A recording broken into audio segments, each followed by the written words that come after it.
ମୁଁ ସୁଦୀପ୍ତା ଦାସ ମହିଳା କଂଗ୍ରେସର ରାଜ୍ୟ ସେକ୍ରେଟାରୀ। ଆଜି ସକାଳେ ଯେତେବେଳେ ମୁଁ ଉଠିଲି ଦେଖିଲି ଗୋଟେ ଫୋକସ୍ ପ୍ଲସ୍ ବୋଲି ଗୋଟେ ନ୍ୟୁଜ୍ ଚ୍ୟାନେଲ୍ ଅଛି, ଯୋଉଠି ଗୋଟେ କିଛି ମିଥ୍ୟା ଅପବାଦ କରି ମୋ ନାଁରେ ସେ ଗୋଟେ ନ୍ୟୁଜ୍ ବଜାଉଛନ୍ତି।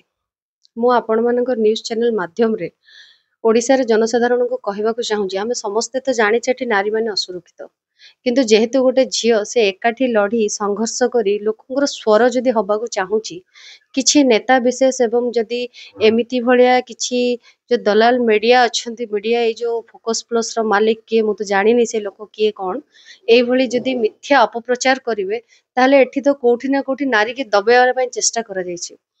ସିଏ ଯୋଉ ବଜେଇଛନ୍ତି ମୋର ଅଡ଼ିଓଟା, ମୁଁ ସେଠି ଆପଣମାନଙ୍କ ଦ୍ୱାରା ଅପିଲ କରିବାକୁ ଚାହୁଁଛି, କମଳ ରେଡ୍ଡି ନାମକ ଆମ ଏରିଆର ଗୋଟେ କୁଖ୍ୟାତ ମଦ ବେପାରୀ ଏବଂ ଅପରାଧୀ।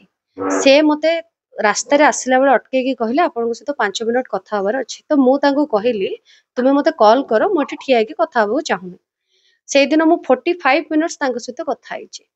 ମୋ ଗୋଟେ ଅପିଲ କରୁଛି, ସେ ଯୋଉ 45 ମିନିଟ୍ସ ମୁଁ ତାଙ୍କ ସହିତ କଥା ହେଇଛି, ସେ 45 ମିନିଟ୍ସର ଅଡ଼ିଓ ସେ ସର୍ବଜନୀନ କରନ୍ତୁ। ପ୍ରଥମ ଜିନିଷ, ଯଦି ସେ ସତ କଥା କହୁଛନ୍ତି।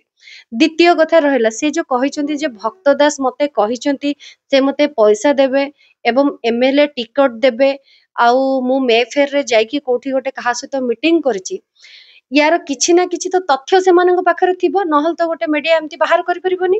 ସେ ଆକୁ ସର୍ବସାଧାରଣରେ ସେମାନଙ୍କ ପାଖରେ କ'ଣ ପ୍ରମାଣ ଅଛି ମୁଁ ମେଫେୟାର ଯାଇଛି ବୋଲି, କାହିଁକିନା ମେଫେୟାର ହେଲା ଓଡ଼ିଶାର ଗୋଟେ ସୁନାମଧନ୍ୟ ହୋଟେଲ, ତ ତାର ନିଶ୍ଚିତ ଫୁଟେଜ୍ ଥିବ, କିଛି ଗୋଟେ ଫୁଟେଜ୍ ନିଶ୍ଚିତ ସେମାନଙ୍କ ପାଖରେ ଭିଡ଼ିଓ କ୍ଲିପେଜ୍ ଥିବ ଯେ ମୁଁ କୋଉ ଦିନ 5 ବର୍ଷ ଭିତରେ ମେଫେୟାରକୁ ଯାଇଛି, ସେଟା ସେ ସର୍ବଜନୀନ କରନ୍ତୁ। ଆଉ ଦ୍ୱିତୀୟ କଥା, ଏଇ ଯୋଉ କିଛି ଲୋକ ଭାବୁଛନ୍ତି ଯେ ଏମିତି ମିଡ଼ିଆରେ ଆମେ ବଜେଇ ଦେଲେ ମୁଁ ଚୁପ୍ ହେଇଯିବି, ରାଜନୀତି ଛାଡ଼ିଦେବି, ସେମିତି କିଛି ହବାର ନାହିଁ। ମୁଁ ଆପଣମାନଙ୍କ ସାମ୍ନାରେ ଓପନ ଚ୍ୟାଲେଞ୍ଜ କରୁଛି, ଆସ୍କା ମାଟି ମୋର, ଆସ୍କା ମାଟିରେ ମୁଁ ଜନ୍ମ ହେଇଛି, ଆସ୍କା ମାଟିରୁ ମୁଁ ରାଜନୀତି ଷ୍ଟୁଡେଣ୍ଟ କ୍ୟାରିୟରରୁ କରୁଥିଲି, ଆଜି ମଧ୍ୟ କରୁଛି ଏବଂ ଆଗାମୀ ଭବିଷ୍ୟତରେ କରୁଛି।